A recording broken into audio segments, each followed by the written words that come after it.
Deixar patente a nosa indignación polo comportamento, en este caso, dunha cadena de distribución de líder, por ese tipo de comportamentos que levamos denunciando durante moito tempo, que creíamos que estaban erradicados. Estamos falando da venta a perdas de un produto agroalimentario, en este caso do viño, de viño albariño, que está a 4,89. Creíamos, e como vos decía, que esa práctica estaba definitivamente erradicada. Tuvemos hai un ano unha movilización parecida con outro produto de especial importancia para o noso país, que era o leite. Hoxe estamos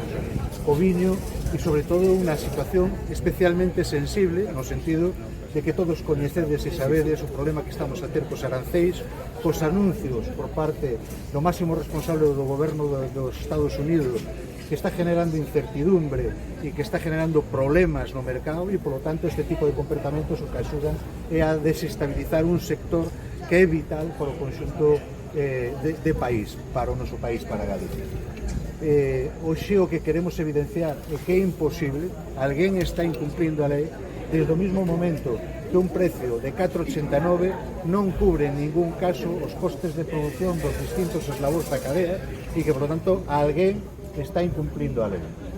Con 4,89, si con unha botella de 75 centilitros necesitamos 1,07 kilos de uva, o precio que se pagou prácticamente son 3 euros, o que é a elaboración e transporte da adega, o que é o embotellado, a propia botella, o corcho,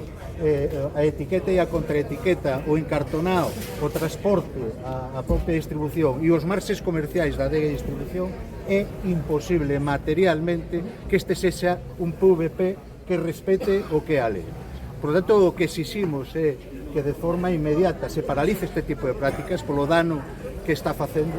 Construir é moi difícil, levamos moitos anos tratando de trasladar a calidade, os viños de calidade, con campañas de promoción, invertindo cartos, todas as patas que compoñen o sector, especialmente as adegas, os produtores, pero tamén a propia administración. Loitamos para facer campañas fora e ganar mercados, e o que non podemos permitir é que se distorsione todo o traballo que se leva feito e que se banalice un produto que digo que económicamente é fundamental para a economía do noso país. E, por lo tanto, o que imos a facer é denunciar esta situación en primeiro lugar para evitar tentacións de outras cadeas de distribución que podan utilizar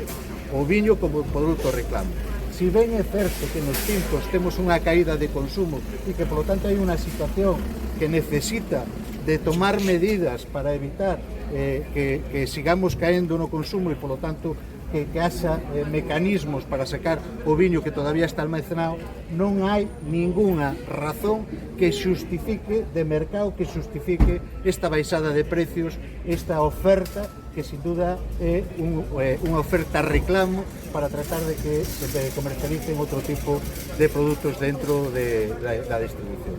En todo caso, vamos a pedirlles hoxe que retiren, que paralicen este tipo de práctica. Nos parece absolutamente indignante e injustificado.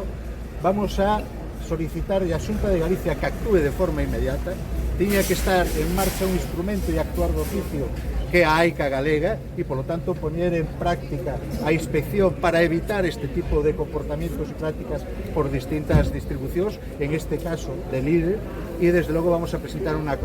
denuncia en competencia para que obviamente se tomen medidas, porque se están utilizando prácticas ilegais de vender por debaixo do que son os costes de produción, mantendo os marxes que teñen as distintas cadeas do sector.